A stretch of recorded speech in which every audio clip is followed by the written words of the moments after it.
ہندا جس کا نام ملتا ہے. جب حمزہ رضی اللہ عنہ شہید ہو کے زمین پر گرے، اس نے ہاتھ میں خنجر کو لیا اور سینے کو چاک کیا اور کلیجے کو نکال کر دانتوں سے چبا کر کہتی ہے کہ آج میں نے انتقام لے لیا.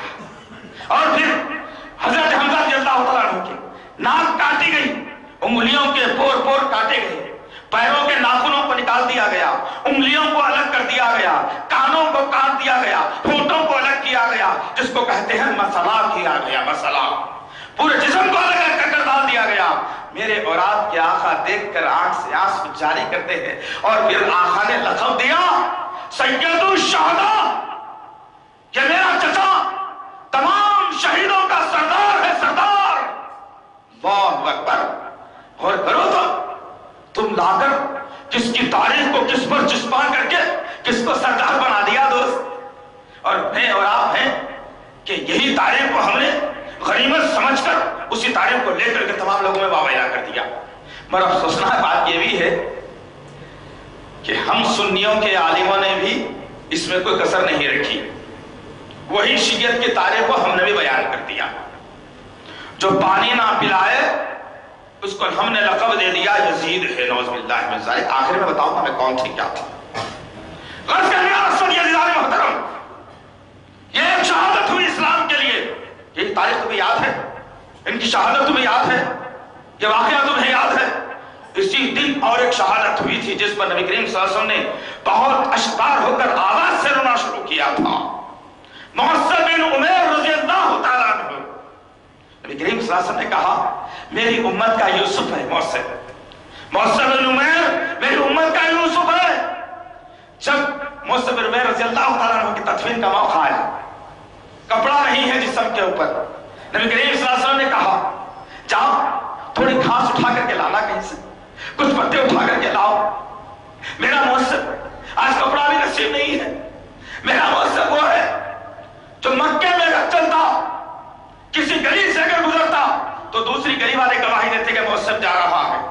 اتنے مالدار آدمی کا نام تھا مؤثر بن عمیر رضی اللہ تعالیٰ. آج میرے امت کے یوسف کو آج کپڑا تک نہیں. کپڑا کبھی پیروں کی جانب کھینچا جاتا تو چہرہ نظر آتا، کبھی چہرے کی جانب کھینچا جاتا تو پیر نظر آتے.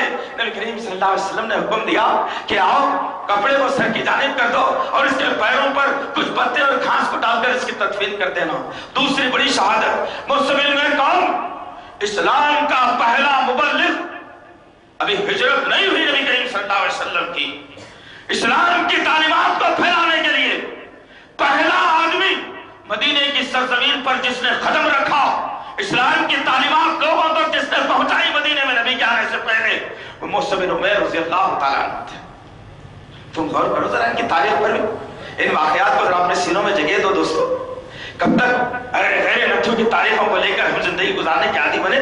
ذرا غور کرو تو صحیح تو یہ تاریخوں کو کب تک بلاتے رہو گے. تیسری شہادت ہوئی تھی اسی دن حضرت حنظلہ رضی اللہ تعالیٰ عنہ کی. جب شہادت ہوئی صحابہ کرام لاشوں کو جمع کر رہے ہیں، دیکھیں کہ حنظلہ رضی اللہ تعالیٰ کی لاش پڑی ہوئی ہے.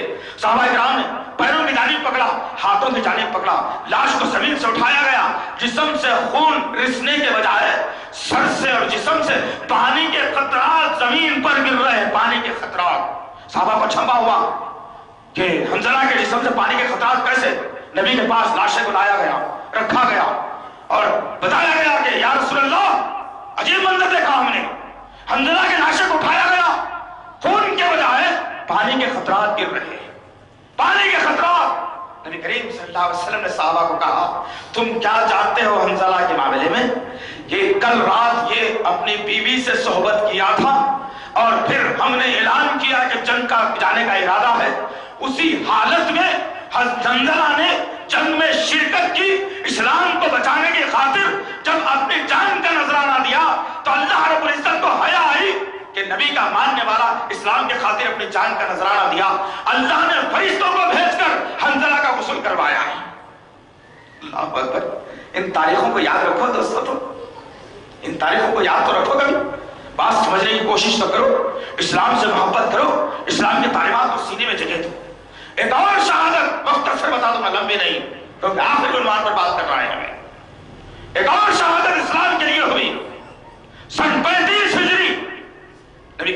علیہ وسلم کا انتقال ہو چکا، ہجرت کے 35 سال بعد تاریخی شہادت مدینے کی سرزمین پر ہوئی۔ سن 35 ہجری 18 ذی الحجہ بقرعید کی 18 تاریخ کو ایک مرد مجاہد کو ان لوگوں نے قتل کیا جو آج یا حسین کا نعرہ لگاتا ہے۔ اس مرد مجاہد کو اس نے قتل کیا جس کے باپ کا کوئی جوڑا ٹھکانا نہیں ہوتا۔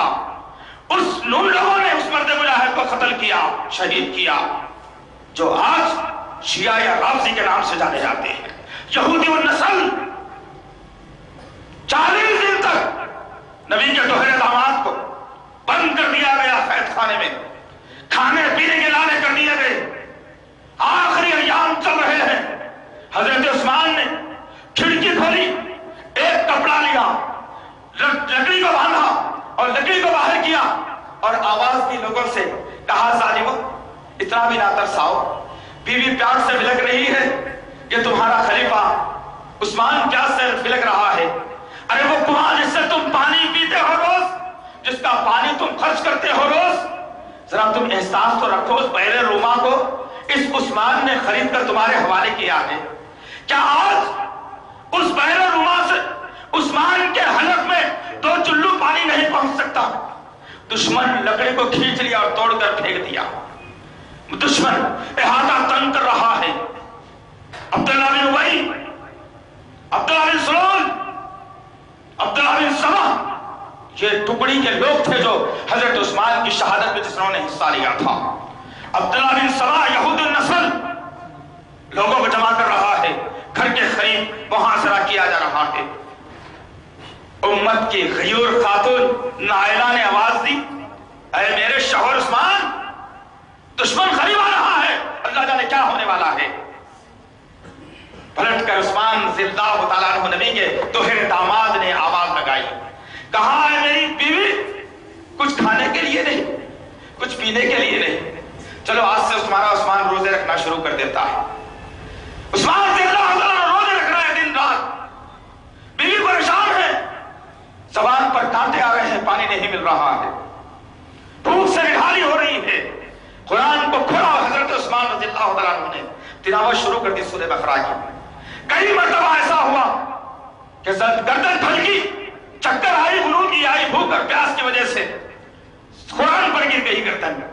بیوی نے آ کر ڈھارس بنائی کہ کیسے طاقت بناؤ اپنے اندر، اللہ ہمارے ساتھ ہے، ہمارا نقصان نہیں ہوگا، اٹھو اپنے اندر ہمت بڑھاؤ۔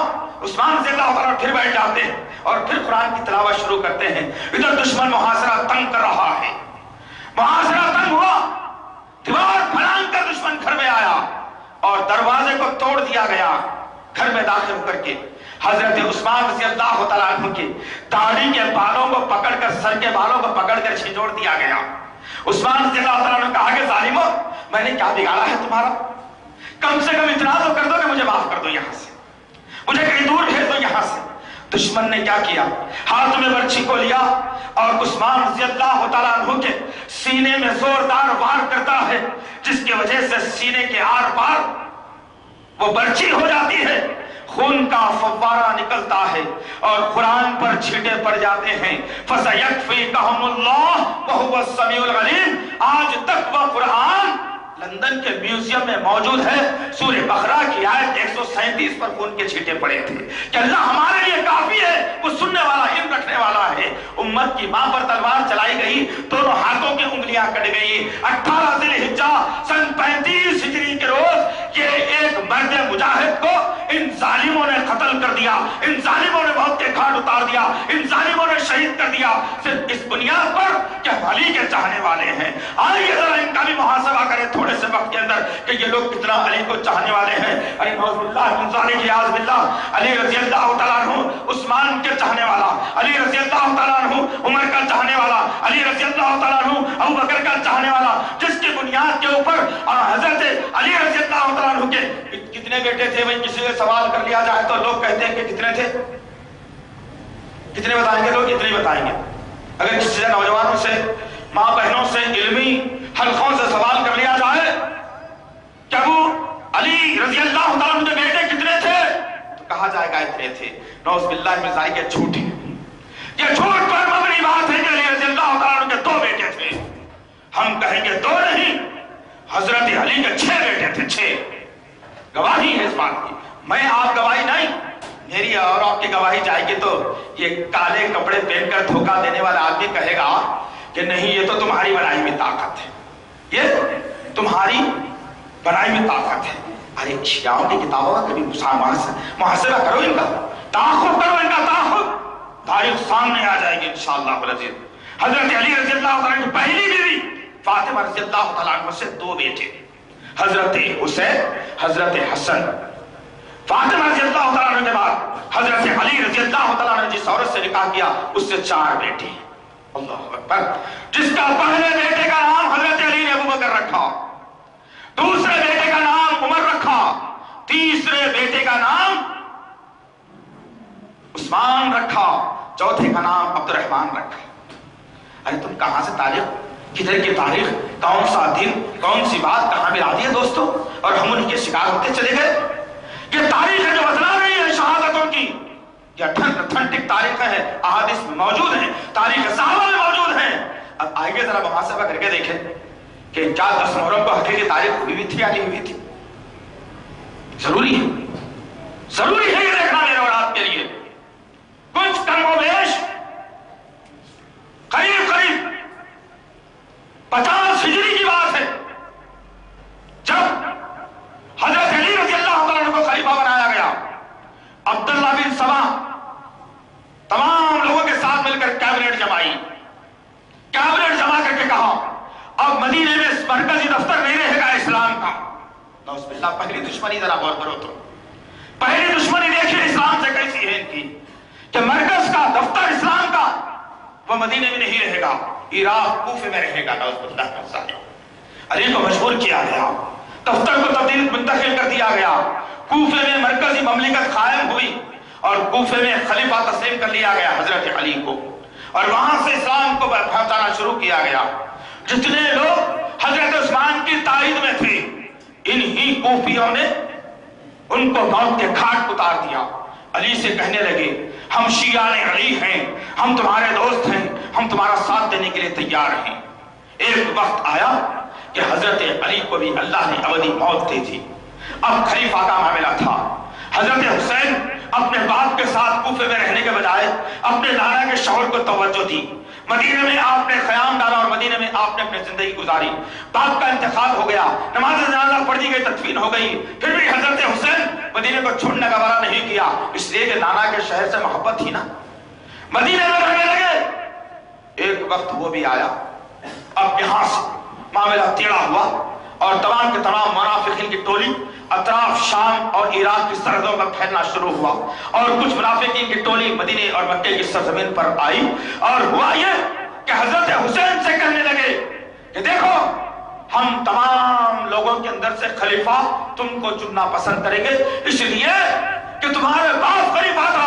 ہماری شروع سے کوشش یہی تھی کہ ہم تم کو خلافت بلانا چاہتے ہیں. یہ جھوٹی خلافت کو تسلیم کروانے کے لیے حضرت حسین کو دھوکہ دیا گیا. حضرت حسین نے کہا ایک وقت آنے دو، میں ضرور کوفے کو تشریف لاؤں گا. لوگ واپس چلے گئے، وقت اور دن گزرتے رہے. ذوالحجہ کا مہینہ آیا. حضرت حسین نے کہا چلو اب حج کر کے آتے ہیں. تمام کے تمام اہل خانہ کے ساتھ، تمام خاندان والوں کے ساتھ نکل کر کچھ کم و بیش 80 یا 90 آدمی کا قافلہ حضرت حسین کے ساتھ نکلا اور پھر مکے کا رخ کیا. مکے کی پہلی تاریخ کو حضرت حسین نے مکے میں داخلہ لیا اور وہاں پڑاؤ ڈال کر رہنے لگے. اور پھر حج کے تمام فرائض سے جب انجام تک پہنچ گئے، 13 ذوالحجہ کو حضرت حسین کے پاس کچھ لوگ آئے کوفہ کی سرزمین سے، آ کر کے کہنے لگے اے